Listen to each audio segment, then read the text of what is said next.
Hey, welcome back to Delectable You Recipes for Life. Today I am going to show you how to make spirulina pesto.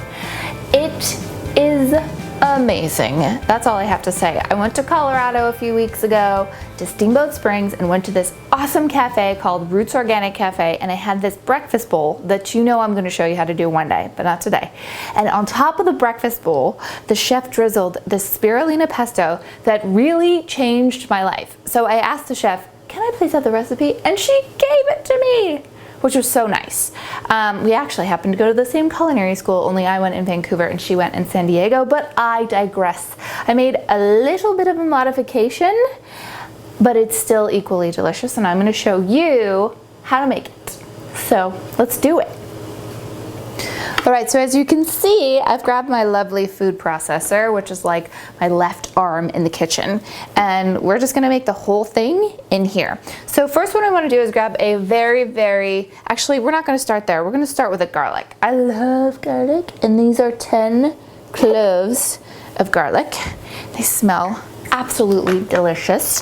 We're gonna do that, and a 1/4 cup of pine nuts. Now, if you're allergic to nuts or you don't like pine nuts and you want to use something else, you can leave the nuts out completely, or you can replace with anything. Sunflower seeds, walnuts, whatever you want. So let's just pulse this first and turn this into a nice little paste. But let's plug this in first. I don't know if I'm ever going to learn this lesson.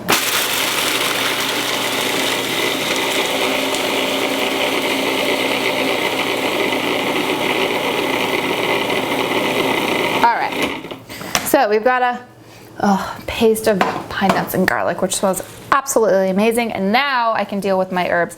So I've got a very generous handful of basil that I'm gonna put in here. Now I've taken most of the stalks off, but you don't have to do that. You can just put them all in. And now we're gonna add a handful of cilantro, fresh cilantro. And this adds a nice little extra bite to our pesto. Now we're gonna add our spirulina powder. Now you can get this at any health food store, and look, it says antioxidant, cardiovascular health, eye and brain health, immune defense, anti-aging benefits, cellular health. It's kind of a superfood. It actually is a superfood. So we're going to add some superfood to our spirulina pesto. It's spirulina powder. So we're gonna add a teaspoon, and then we're gonna add another little half because, hello, anti-aging, yes, there we go. And we know I love me some salt, so we're gonna put a teaspoon of sea salt. And you can always add more salt at the end, but don't over salt in the beginning because you can't take that flavor away. Now let's add a 1/2 teaspoon of ground black pepper. And finally, we're gonna add 4 tablespoons of freshly squeezed lemon juice.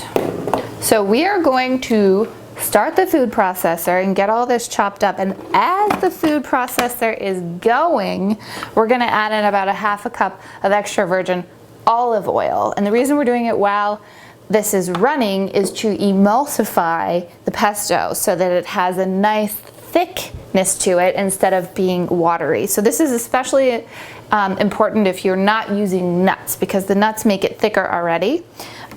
So if you're not using nuts, definitely don't skip this step.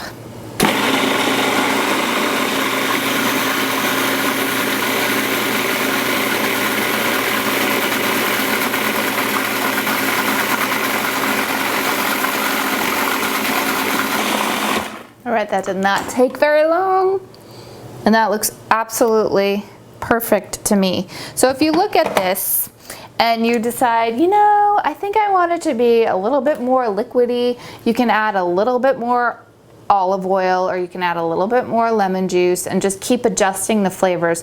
Your salt and pepper flavors are what you're gonna adjust. And at this point, I would also take a taste of it and make sure it doesn't need any more salt.